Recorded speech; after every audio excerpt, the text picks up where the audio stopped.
Tonight on CBC Vancouver News. I decided that I wanted to do the right thing, and that is to join John and his team. The BC Conservatives gain another BC United MLA ahead of the provincial election. This is a party who has a candidate who actually said about Elenore that she's a woke, lesbian, social justice warrior. What do her constituents think? Plus, there was more than 40,000 birds that we lost in the barn. And yeah, that was a tough one. But there's nothing we could do. A BC judge certifies a class action lawsuit against the city of Abbotsford after the devastating floods of 2021. And it's about putting our identity back on the map. It's also about the rebuilding of Indigenous economies, and sometimes that comes with understanding of who we are. UNDRIP Action Plan, how the city of Vancouver intends to implement the UN Declaration on the Rights of Indigenous Peoples. This is CBC Vancouver News.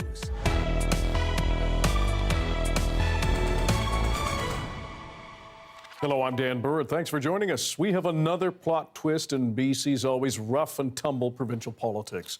BC United MLA Elenore Sturko is jumping ship to the BC Conservatives, the second in just a few days. Lindsay Duncombe has more on this move just months before the provincial election. Hello. This defection, part of a seismic shift in BC politics.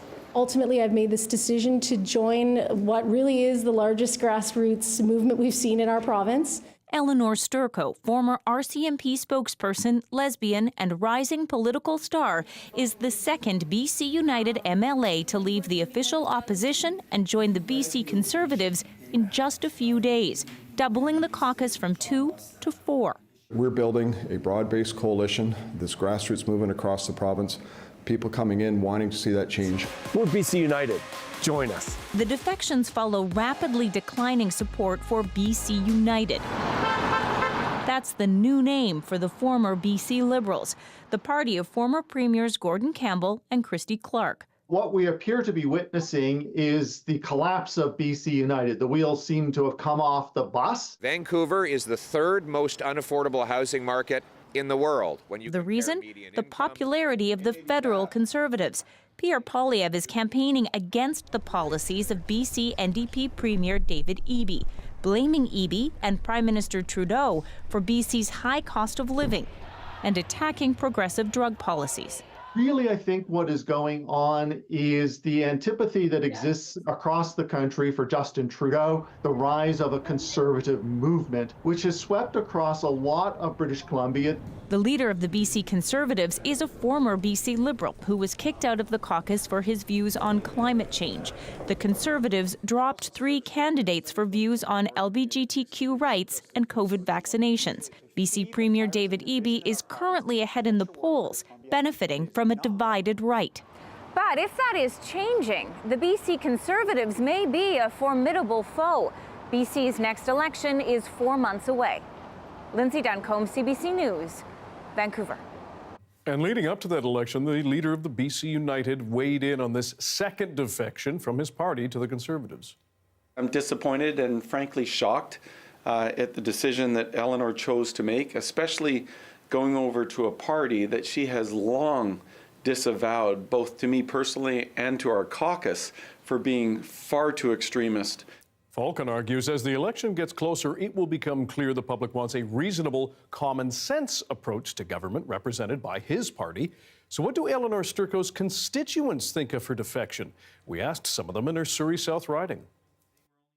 Personally, I'm not sure there's much difference in between her current party and the Conservatives, but I thought there might be some kind of reaction from some other voters, but I don't think there will be. I think she's a good politician, and I guess if she feels her interests are more aligned with them, I mean, as far as I'm concerned, those two parties are similar.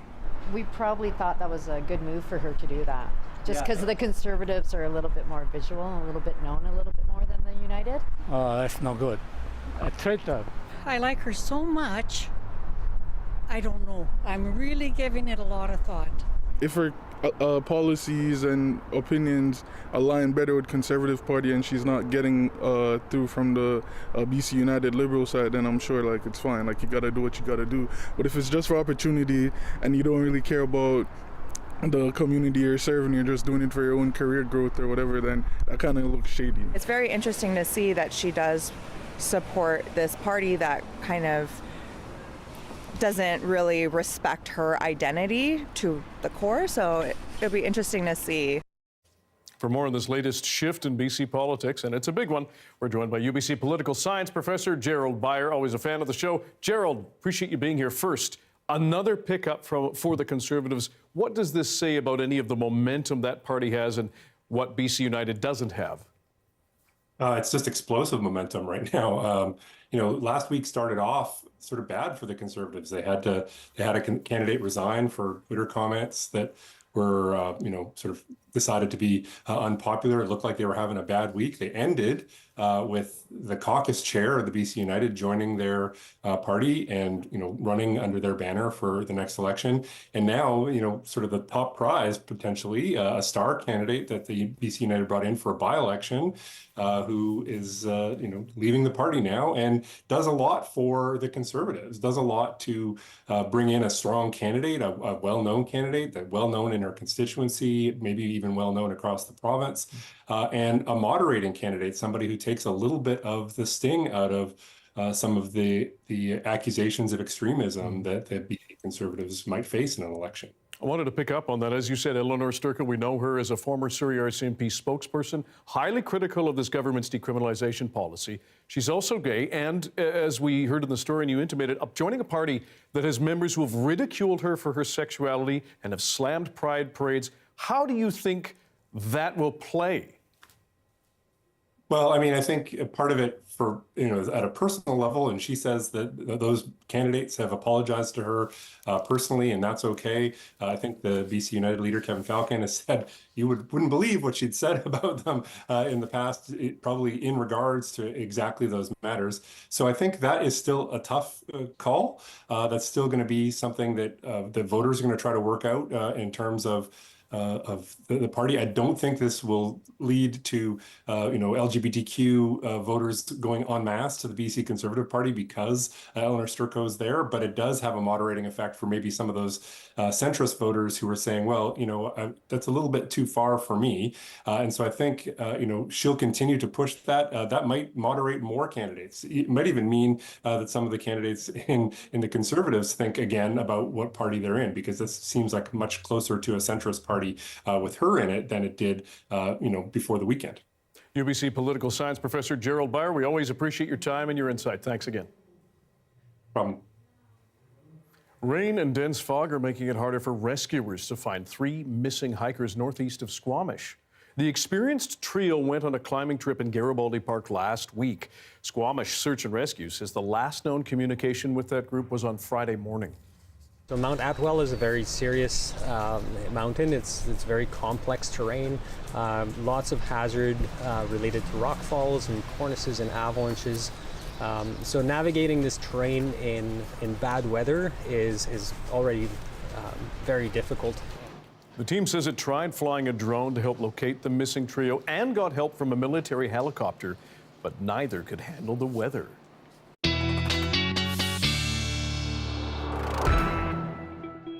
Let's bring in the weather expert, Darius Madavi, now with the first look at the weather, and that has to be a concern for those who are trying to find that trio. Yes, absolutely. Now, things are going to lighten up over the next 48 hours or so. Still another wave of precipitation coming for most of the province, although perhaps not where we would want it most, up in the northeast, which also escaped much of the precipitation this past weekend. A few thunderstorms still coming to parts of the northeast and central parts of the province tomorrow. For everybody else, we're starting to calm down slowly. If we focus on the south coast first, over the past 36 hours or so, we saw that massive wave of precipitation come to much of the southwestern parts of BC and then continue to make its way into the interior. Now, soon that should be starting to taper off. This is having a bit of trouble showing all those 36 hours because that is a lot of data to pull in, but that's fine. If we take a look at what is still coming in terms of the next 48 hours or so, Again, some rain is starting to come now to some parts of southwestern BC. Going to continue overnight tonight, another wave of precipitation coming to places like Metro Vancouver. Then by tomorrow afternoon, that starts to taper off, maybe some scattered showers tomorrow, but also lightening up for a mix of clouds and some blue sky across much of southwestern BC. By Wednesday morning, we're pretty much clear in terms of precipitation, some cloud lingering in parts of the southwestern parts of the province, but really mostly just sunshine. If we do take a look here in Metro Vancouver specifically, though, lots more rain coming over the night, or not lots, nothing compared to yesterday, but a decent amount of rain coming over the next 24 hours. And then some calm and lots of sunshine. And the reminder from me that we need it. Thanks, Darius. Thank you. People who live in Abbotsford's Sumas Prairie must decide whether they want in or out of a class action lawsuit against the city. It represents victims of the catastrophic 2021 floods and was certified by a judge last week. As John Hernandez reports, it alleges the city could have done more to prevent the disaster. Yeah, so all these homes were all underwater. As Dave Martins drives through Abbotsford's Sumas Prairie, the traumatic memories come flooding back. The water was coming over the road down over here, and it just came rushing in like a river. And by the time I came here, we stopped at the house, went over to the barn, the water was lapping at the barn door. Sorry, kids. This is tough to look at, I know. His property, one of 1,400 submerged by the 2021 flood. The waters swept through his home and his chicken barn. There was more than 40,000 birds that we lost in the barn. And yeah, that was a tough one. But there's nothing we could do. There's still days where, I'll have nightmares. I'm meeting with a counselor, and my wife is as well. As of last week, Martins and hundreds of other flood victims are part of a class action lawsuit against the city seeking compensation for the damage. The effort was spearheaded by two of his neighbors and certified by a judge last week. We're able to aggregate all of the claims and move it forward as one without putting the psychological and economic toll on each individual class member. The lawsuit alleges the city of Abbotsford was negligent by failing to close floodgates at its pump station during the atmospheric river event in 2021. It claims the failure significantly contributed to the flow of waters into the Sumas Prairie. If the flood boxes had been closed when they ought to have been, according to the Barrowtown procedures, there would have been lower flood levels and less area flooding. The city of Abbotsford said it wouldn't comment on the active legal matter, but court documents show Abbotsford maintains that the flooding was caused by the Nooksack River and that it opposes the application for certification. The legal battle has left residents like Martins wondering if the destruction could have been prevented. I want to know that there's a future for my children farming and agriculture. I want to know that we're safe, that we don't encounter this again, that the changes are made. And I think we're entitled to compensation. It's now up to residents to decide whether they want to opt out of the lawsuit as this fight makes its way from the floodplains to the Supreme Court. John Hernandez, CBC News, Abbotsford. The fact that the Sumas Prairie used to be a lake was news to a lot of people in 2021 when those floodwaters from the atmospheric river covered the prairie. Now, a UBC research paper is asking if they ought to let the lake be a lake again. It argues that managed retreat or the relocation of people and infrastructure to safer areas ought to be considered. Senior author Tara Martin joined Stephen Quinn on the early edition. This is a very productive area, very close to a major metropolitan center. I mean, is that not significant? Should that be taken into account, the significance of this land?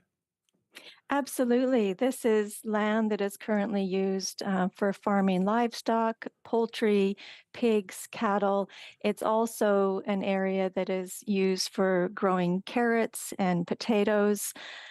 One thing that we need to keep in mind, though, that this was prior to the lake being drained, this was also an agricultural area, but it was an indigenous food system. It was an area that supported, again, 5 species of salmon, 2 species of sturgeon, ducks, plants, medicines. And so what we've done is we've traded one food system for another. We've lost an indigenous food system and we've replaced it with a settler food system. The paper found that converting the Sumas Prairie back into a lake would also be cost-effective. Buying out properties on the lake bed is projected to cost about $1 billion, less than half of the estimated $2.4 billion cost of repairing the dikes and installing a new pump station. There are new questions about how one of the 4 suspects in the killing of Sikh activist Hardeep Singh Nijjar. He was arrested just before a large gathering of members of the Sikh separatist movement, some considered terrorists by India. And as Evan Dyer explains, it's heightened fears that the plot to kill Nijjar could be just one of many. Of the 4 men charged in the murder of Sikh leader Hardeep Singh Nijjar, one stands out. Amandeep Singh, yet to enter a plea on any of his charges. Arrested months before the others on the eve of a high-profile wedding that brought together a number of big names on the Government of India's enemies list. Police seized this pistol, which had an extended magazine and distinctive coral snake engraving, similar to a pistol he had in this video posted to social media last year. It's not clear where or when the video was shot, and Singh's lawyer told CBC News he had no comment on it. Police have never said what Amandeep Singh was doing in Brampton, but he doesn't live there all the time. That weekend wedding last November had a notable guest list. You would refer to them as probably Sikh leadership across the country, especially those that are involved in the Khalistan movement. Moninder Bol is a Khalistani, or Sikh separatist, who was a close collaborator of Hardeep Singh Nijjar. Now it seems like there's a lot of dots that could be connected for that weekend. One of those invited was Gurpatwant Singh Pannan, an old friend of Santok Singh Khela, father of the groom. Pannan is presumed to be India's #1 target. He lives under tight security in New York since U.S. authorities accused Indian government officials of trying to kill him. At the last minute, Pannan cancelled his trip to the wedding. I come with a lot of liability. I did not want it to, weigh them under my security threats and bring in, all that attention which I bring in when I go and join it. The host says that since the wedding, he's been visited by CSIS and told to take precautions. He and the others have no illusion that the danger to them has gone away. There will be more teams, there is more people running around or everywhere, we are not scared from them, scared out all of them, we're not afraid from the dike. While the exact events of that weekend may only emerge at court, Sikhs who've spoken to CBC News say they don't believe the timing was a coincidence, and they also don't believe the Government of India has given up on its intention to kill them. Evan Dyer, CBC News, Ottawa. Williams Lake First Nation has now signed a Memorandum of Understanding, or MOU, with the province and the RCMP. It's the next step in investigative work at the former St. Joseph's Mission residential school site. The nation says it conducted archival research, site analysis, and interviewed former students. They say they have determined that Indigenous children died and remains can likely be found at the St. Joseph's Mission site. The MOU represents the beginning stages of targeted excavations there. BC's Public Safety Minister says he still believes a state actor or a state-sponsored actor was behind May's cybersecurity attack on government systems. Last month, the head of BC's Public Service said that 3 separate attempts were made to breach government systems in the month leading up to the attack. While this continues to be an active investigation, at this time I can confirm that 22 email boxes may have been accessed by the actor during the incident. A handful of these inboxes contain sensitive personal information on 19 individuals. These were employee files, and with one exception being an employee who had family information on their inbox. Farnworth says police are looking into the attacks along with the Canadian Centre for Cybersecurity. The City of Vancouver has now unveiled its UNDRIP Action Plan, a formal document sharing how it will implement the UN Declaration on the Rights of Indigenous Peoples. It includes wide-ranging measures to address reconciliation here. And as Michelle Gassoub reports, it's been a long time coming for those who pushed for it. At the Vancouver Convention Centre, a ceremony unveiling the city's plan to implement UNDRIP. Makes Vancouver the first city in Canada, if not the world, to take the UN Declaration and use it as a framework for reconciliation, working with the local First Nations. The plan was developed by the city and members of the Squamish, Musqueam and Tsleil-Waututh nations. It includes 79 calls to action and covers areas from affordable housing and revenue sharing to policing, public art and city design. You know, it's about putting our identity back on the map.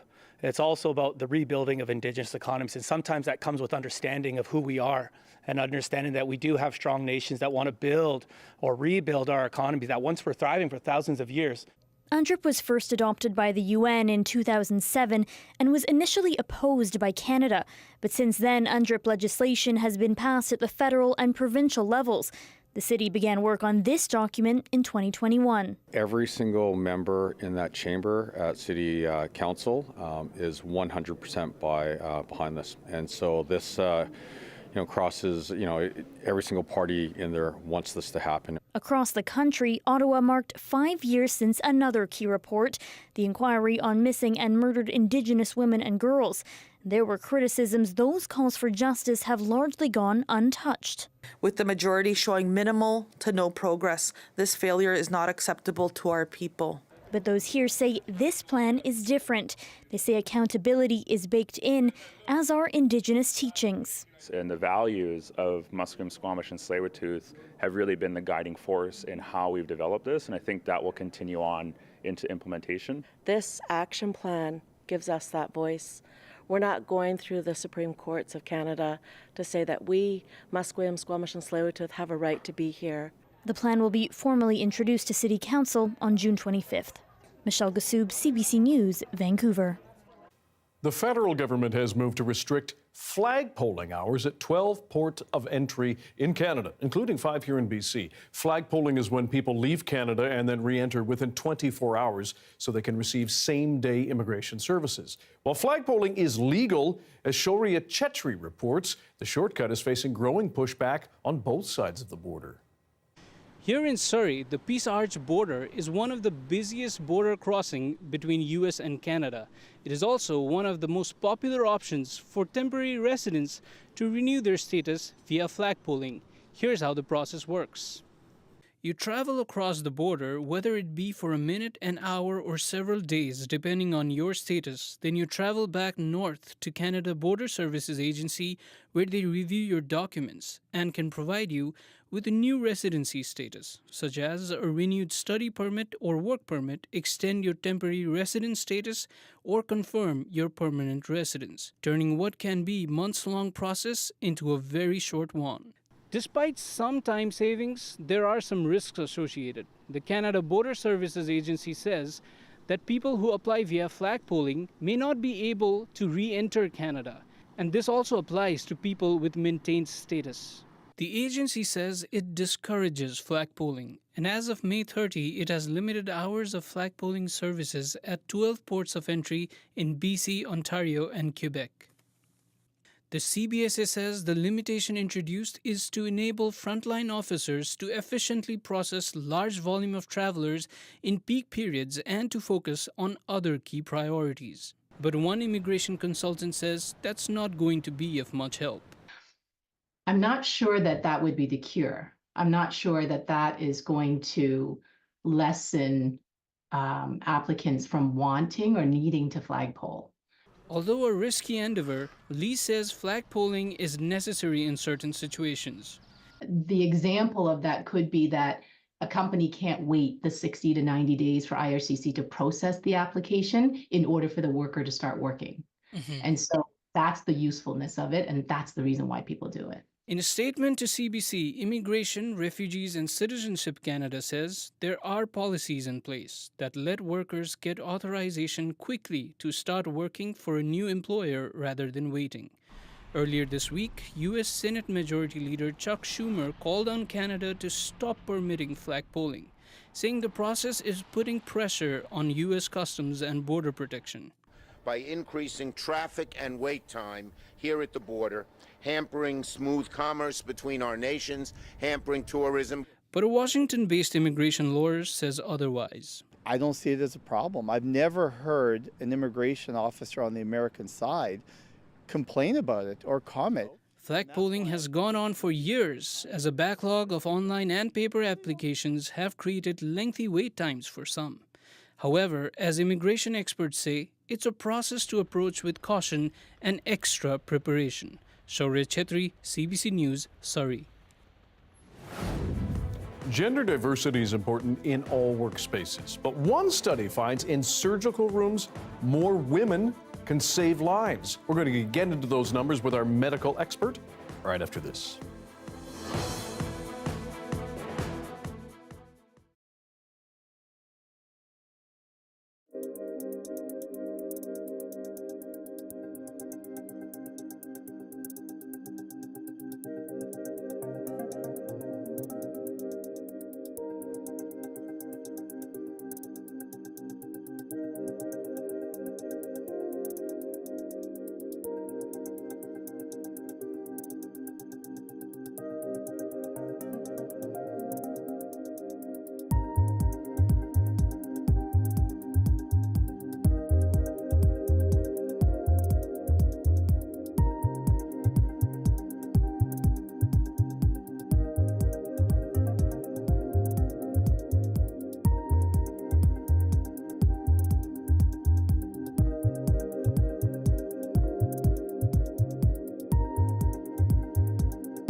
We know gender diversity is important in workplaces, but in some cases, it can actually save lives. A study by the British Journal of Surgery found that Ontario hospitals with more than 35% female anesthetists and surgeons had better patient outcomes, including fewer deaths in the 3 months after an operation. CBC Health columnist Dr. Melissa Lem joins us for more insight into this. Any surprises in this? To be honest, Dan, I'm not surprised because we see this effect in other industries like business and education, which is when we have more gender and sex diversity that teams perform better. And in fact, this follows other research that we've seen within the medical system where women physicians tend to outperform male physicians. They have lower mortality rates for their patients, fewer surgical complications. Their patients tend to access more evidence-based preventive care like Pap tests and mammograms. And there was in fact a study published in the US in 2016 that showed that if male physicians performed at the same level of female physicians when it came to elder care in hospitals, that this would prevent an estimated 32,000 deaths per year. And in particular, it focused on patient outcomes were better when patients were treated by both female anesthesiologists and surgeons. Why do you think those two fields are so critical? Well, surgical care is a team-based kind of specialty. And so when you have more diversity on the team, you're going to see better outcomes, like I mentioned. But also women tend to be better communicators. They tend to be more collaborative. And the female advantage can also be due to the fact that women tend to follow clinical practice guidelines more often, and they tend to spend more time overall with their patients, whether it's in the OR or outside of it, which results in a higher quality of care. And so I think that more male physicians could perhaps be curious about these results and think about how they can incorporate these kinds of practice patterns into their own work to improve their own quality of care. When it comes to getting more women into anesthesiology and surgery, you understand that there has been some barriers that are there. How would you attract more women into those two fields? Well, one huge thing we can do is close the gender pay gap. So, for example, there was a study published just last year in the Canadian Journal of Surgery showing that a similar procedure done on a female patient compared to a male patient was on average paid about 60% less. And so there's no good reason for this other than the fact that there's been systematic underinvestment and under-prioritization of women's health in Canada, and also the women who provide the majority of that care, which deters them from entering those specialties. We can also have more women in leadership positions who are responsible for hiring and also serve as role models. And then when you think about all the years of study that women have to put in before they become surgeons and anesthetists, around that time they're launching their careers, they're also thinking about having children. So better childcare, better support for parental leave, these would all go a long way towards making these specialties more attractive. And if we put these measures in place, I think we will see better healthcare outcomes and lower healthcare costs according to the research. Win, win, win. Interesting. Dr. Melissa Lem, we appreciate your time and your insight as always. Thanks. Thanks, Dan. Still to come, Claudia Sheinbaum wins a landslide election to become Mexico's first woman president. Stay tuned for the latest on her historic win.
A BC woman is going public after she discovered Canada's largest advocacy group for seniors has teamed up with a surprising partner. As Erica Johnson explains, the Canadian Association of Retired Persons granted a tobacco giant access to its members.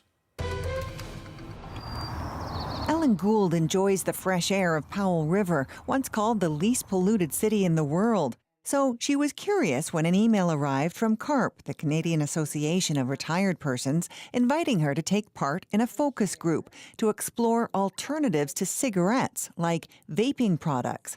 To her surprise, the project was sponsored by tobacco giant Rothmans, Benson and Hedges.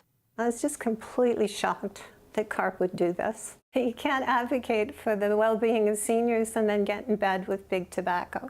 Gould, who happens to be a public policy researcher, knows that vaping might be smoke-free, but it's still addictive, and the aerosol can contain potentially toxic chemicals. Haven't we taken enough from big tobacco? This is a generation that had to overcome their addictions. Rothmans is behind a campaign called Unsmoke Canada, saying people should stop smoking cigarettes. It touts vaping products as a potentially healthier alternative, products Rothmans now sells. But this tobacco researcher argues that vapes or e-cigarettes don't help most smokers quit tobacco.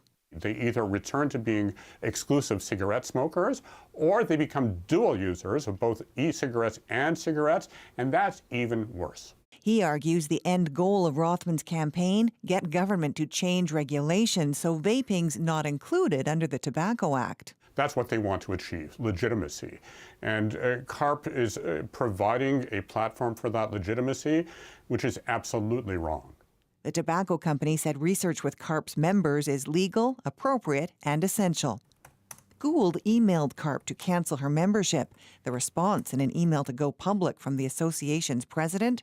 Shrug. We have about 250,000 members. Does she quit her family every time she has an argument? CARP said it teamed up with Rothmans, Benson and Hedges after the company approached it, adding it thought raising the topic of smoking and alternatives was interesting.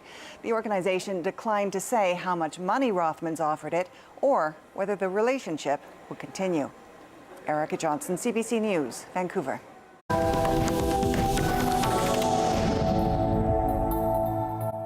Mexico has elected its first woman president, a leader now tasked with pulling that country forward as it fights violent crime at home and political conflict at its border. Sasha Petrusik now with Claudia Sheinbaum's rise to power. Claudia Sheinbaum stepped into Mexico City's main plaza. Cheered as the country's first female president-elect. No llegó sola. I did not get here alone, she said, saluting mothers and grandmothers who built Mexico. She also had strong backing from outgoing President Andrés Manuel López Obrador, whose left-wing policies she adopted. It's an important step toward the Mexico we want, he says, with rights for women, the elderly, and gay people like me. Sheinbaum swept into office with 30% more votes than her closest challenger, right-wing candidate Xochitl Galvez. I hope she can solve Mexico's problems, she says, pain and violence. Indeed, this campaign was the bloodiest ever, with 38 candidates for various offices assassinated. Popular mayoral candidate Alfredo Cabrera among them. Shot point blank last week during a campaign rally. Like most cases, Mexico's drug cartels are blamed.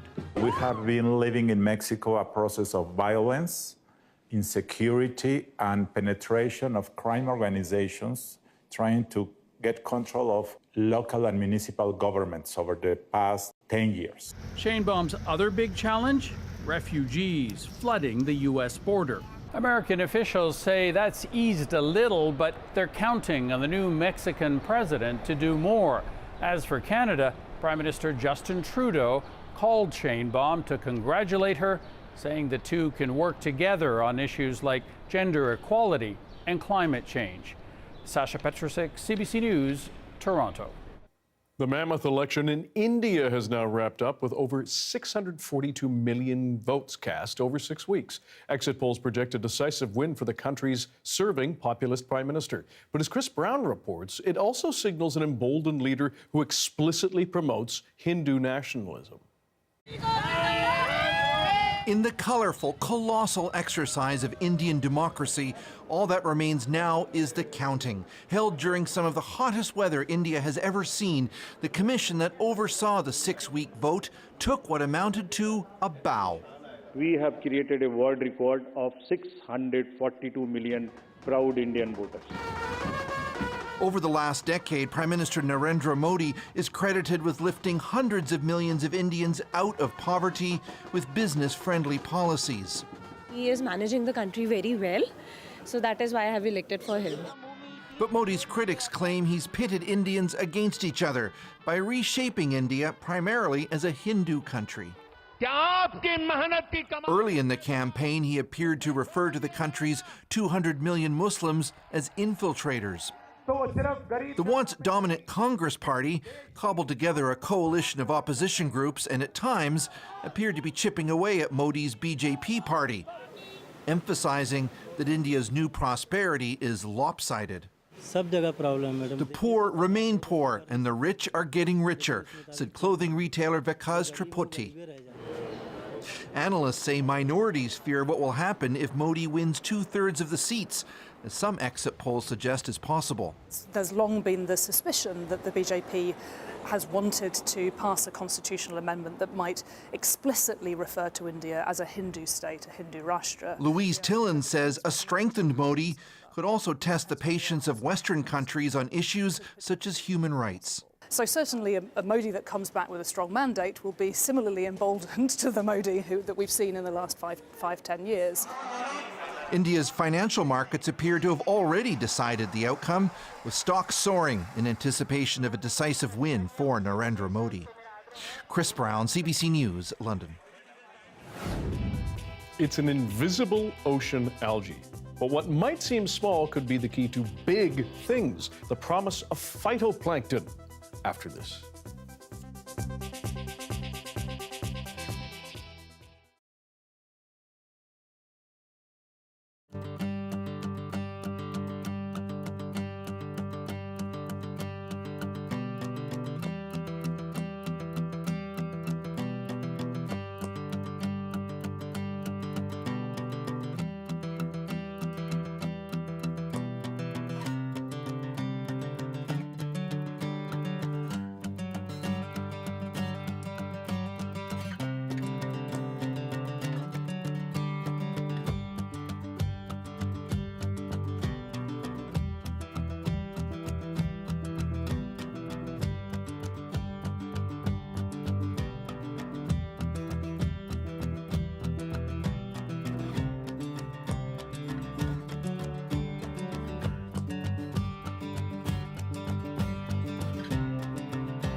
It may not look like much, but a microscopic marine algae may be hitting it big and could be the key to creating everything from food to fertilizer to plastic.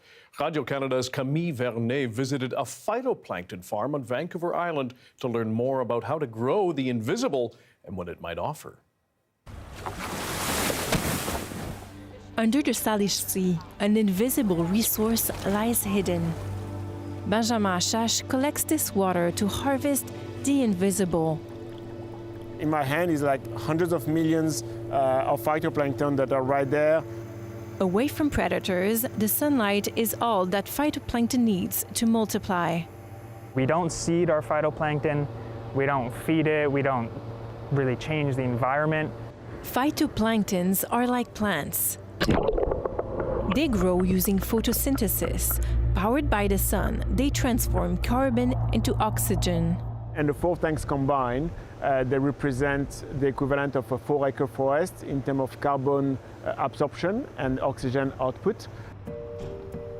Phytoplankton are responsible for half the oxygen on Earth, according to scientist Maite Maldonado. Phytoplankton invented photosynthesis, and they oxygenated first the oceans and then the whole planet. On this sunny April morning, right in the middle of the city, she wants to know if spring has arrived in the ocean. And yeah, there is definitely a phytoplankton bloom occurring in the water. The planet will be a lot warmer if it wasn't because of them. I think about them as little pumping machines. They are pumping carbon dioxide from the atmosphere to the deep ocean every single day and all over the globe. At UBC, after a few seconds under the microscope, a single drop of water reveals a diversity of phytoplanktons. Oh yes, look, these are centric diatoms. To better understand how they work, they are grown here in the lab. How are they fixing so much carbon? What's the mechanism behind it? And this requires time. So Professor Stephen Hallam has found a solution to speed things up. A loving and nurturing robot. We actually have to grow them in these plates, where each well would be a little forest that we're cultivating. Something that will take me 7 months, he can do in 5 days. We've developed a special lighting system that illuminates every single one of those wells and grows those little forests. And that is one of a kind in the world. Beyond being amazing carbon capture machines, phytoplankton can be much, much more. From food to plastic, they can be like tiny living factories, tweaked to create all sorts of things. The challenge is getting the conditions right. How do you grow them? What kind of changes do you need to make in those phytoplankton so that they produce the compounds that you want them to make? Phytoplankton can be used in many ways. Here, it's transformed into organic fertilizer.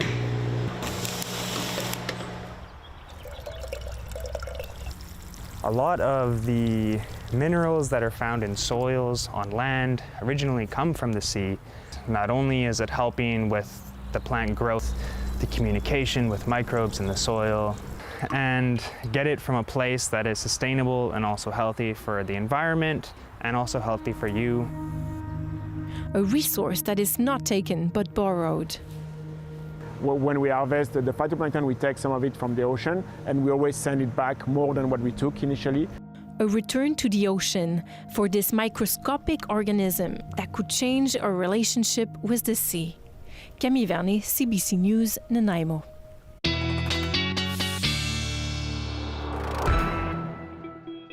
Darius Madavi is back with our BC Wide Weather Forecast. Amazing story from Camille Vernet. Her pieces are amazing. Very sciencey. Yeah. Lovely, lovely way they're edited and shot. Great stuff. Yeah, beautiful. Amazing. And so informative. Mm-hmm. Absolutely. Yeah, not much else to say about it. Nope. It was so good. Over to you, big guy. All right. I don't have anything quite that cool or visually appealing, but I have some maps to show you. I don't know if, not quite as good, but we'll take it. Up in the northeast, still looking at some high fire danger there because not much precipitation made its way up there. And in fact, we got some numbers for the month of May, And it turns out that this is really the one place up in Fort Nelson where we were above average in terms of temperature for May. Everywhere else, I know it feels like we were below average, but we were right about there, right about normal. But in terms of precipitation, parts of the Okanagan and much of the province actually were below average in terms of precipitation, although it did feel rainy towards the end there. Central parts of the province, specifically the Caribou, the one place where precipitation was above average this year. But in terms of precipitation, we are getting some more of that in the days ahead. Well, one day ahead. Tomorrow, some more rain comes. Pretty much Wednesday, we're going to have a low pressure system move up the coast here. So really just the North Island maybe in the morning, and then Central and North Coast is going to get some more rain on Wednesday. But other than that, nothing but sunshine as we head into the rest of the week. So it's going to be big change from what we've seen lately, but I'm sure a welcome one for many people. In terms of temperatures, those are going to continue to climb, especially if you are further inland or in the interior. Parts of the Okanagan probably going to reach 30 degrees by next weekend, or this upcoming weekend now, and inland parts of, actually all of Vancouver, probably going to reach 25, mid-20s degrees, so going to be a warmer one as we head into proper summer, as we leave June. Or no, get into June. Now, in terms of precipitation across the province tomorrow, I think I should mention, this is probably overstating it a little bit. Many places in the interior will get some sun in the morning, followed by some rain later. Many places on the coast will get rain in the morning and then sun in the afternoon, including here in Vancouver. That's probably what we're going to see. Maybe some scattered showers later in the afternoon, but for the most part, the rain is in the morning, and then we see some sunshine. And in terms of a 5-day forecast, Dan, we do have a rainy morning tomorrow, then getting sunnier, and you'll just notice the temperatures climb and climb and climb. Mm-hmm. It was a easier day for me because I just got to copy and paste the same description of the day over and over. So looking Give a guy some new graphics. It's amazing. Yeah. There you go. All right, what happens next? Well, Dan, it's Monday. It's time for us to focus on some of the good news in the world right now. So first, let's all just take a deep breath in. Okay.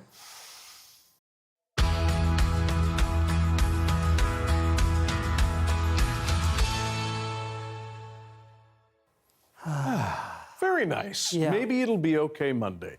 Darius, a potentially significant breakthrough in cancer treatment. What's happening?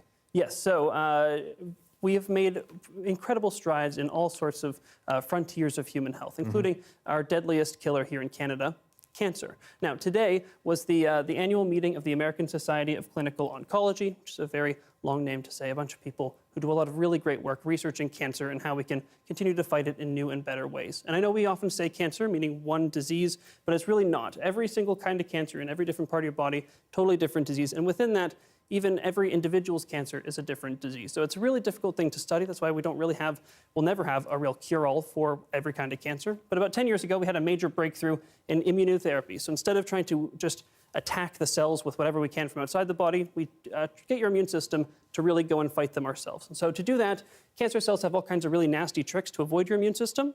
And so they produce these things that say, don't attack me, I'm one of you. But if you block those, then the immune system can really get it. And now we're finding all kinds of ways, all different cancers. Well, this is really, really useful. And as we improve our testing, we can find better every cancer that an individual has that can really do this well.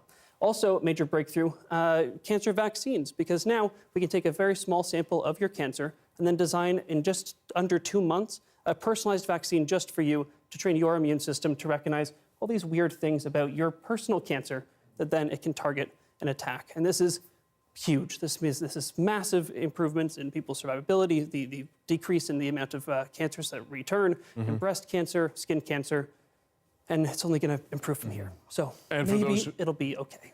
Very interesting and hopeful. Darius, thank you. Thank you.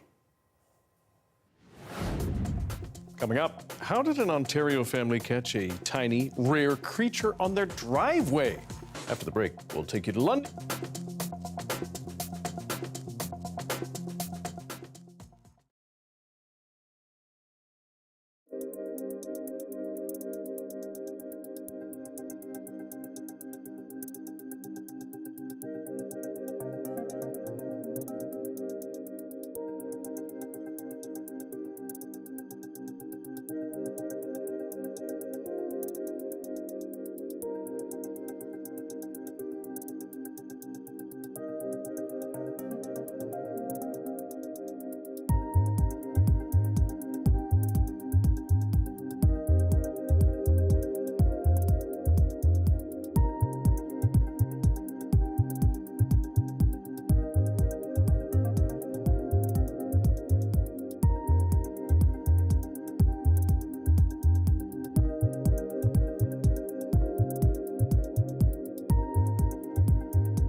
A family in London, Ontario has captured a rare creature right on their driveway.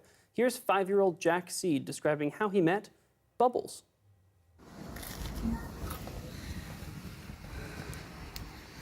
So we found this grasshopper, you can see it. I'm just like, come over here, come over here. You can see there, look at him. That's like the wild. So I came home from school and my dad said, oh, there's a pink grasshopper, come. And we know it was really rare, so we put it in a container and filled it up with stuff. Here, I'll tell you a story. When I came home from school, I'll show you where it is. We found the grasshopper right in this spot, right here. You can see the pink grasshopper right there. It's growing there. This is the first time me seeing this grasshopper right there, and it's like really rare, and I thought it was like not even real, and I thought it was just a legend and not true. I wish Jack was more excited. Yeah, I know. Come on. That's so cool. Now, before we go, we want to salute our colleague Jackie McKay and congratulate her for taking home a Canadian Association of Journalists Award in the Community Broadcast category. She won for her piece, Sinixt Want to Say in Columbia River Treaty Renegotiations. It highlights members of the Sinixt First Nation fighting for a seat at that table for the Columbia River Treaty between Canada and the U.S. You can watch Jackie's story on our website, cbc.ca/BC, and our CBC Vancouver YouTube page. Big kudos to her and video producer Mike Zimmer. It is well worth watching. Amazing story. Thanks for being with us tonight on CBC Vancouver News at 6. Tanya Fletcher will have your next local news at 11 o'clock, right after the National. Good night.